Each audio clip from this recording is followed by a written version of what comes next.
ഞാനില്ല, എനിക്ക് ഷുഗറാ. ഞാനില്ല, എനിക്ക് വയ്യ. ഇതുപോലെ ഷുഗർ ഉള്ള ഒരാളെങ്കിലും നമുക്ക് അറിയാമായിരിക്കും. ശരിക്കും എങ്ങനെയാണ് ഷുഗർ ഉണ്ടാകുന്നത്? നമ്മൾ കഴിക്കുന്ന ഭക്ഷണത്തിൽ നിന്നും ഷുഗറിനെ നമ്മുടെ സെൽസിലേക്ക് എത്തിച്ച് നമുക്ക് വേണ്ട എനർജി തരുന്ന ഹോർമോൺസ് ആണ് ഇൻസുലിൻ ഹോർമോൺസ്. നമ്മുടെ പാൻക്രിയാസ് ആണ് ഇത് ഉൽപ്പാദിപ്പിക്കുന്നത്. എന്നാൽ നമ്മുടെ ശരീരത്തിന് ഇൻസുലിൻ ഉൽപ്പാദിപ്പിക്കാൻ കഴിയാതെ വരുന്ന അവസ്ഥയെ ടൈപ്പ് 1 ഡയബറ്റീസ് എന്ന് വിളിക്കുന്നു. ഉൽപ്പാദിപ്പിച്ച ഇൻസുലിൻ പ്രോപ്പറായി ഉപയോഗിക്കാൻ കഴിയാത്ത അവസ്ഥയെ ടൈപ്പ് 2 ഡയബറ്റീസ് എന്ന് വിളിക്കുന്നു. ഏർലി 1900s ഈ രോഗാവസ്ഥ ആദ്യമായി കണ്ടെത്തുന്നത്.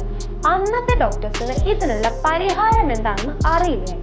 1921 പെട്രിക് ബാൻറ്റി, ചാൾസ് ബസ് എന്നീ ശാസ്ത്രജ്ഞർ മൃഗങ്ങളുടെ പാൻക്രിയാസ് എക്സ്ട്രാക്റ്റിൽ നിന്നും ബ്ലഡ് ഷുഗർ കൺട്രോൾ ചെയ്യാൻ സാധിക്കുമോ എന്ന് എക്സ്പെരിമെന്റ് ചെയ്യാൻ ആരംഭിച്ചു. പല പരീക്ഷണങ്ങൾക്കും ഒടുവിൽ 1922 ഡയബറ്റീസ് ബാധിച്ച 14 വയസ്സുകാരനായ കുട്ടിയെ ഇങ്ങനെ നിർമ്മിച്ച ഇൻസുലിൻ കുത്തിവെച്ചു.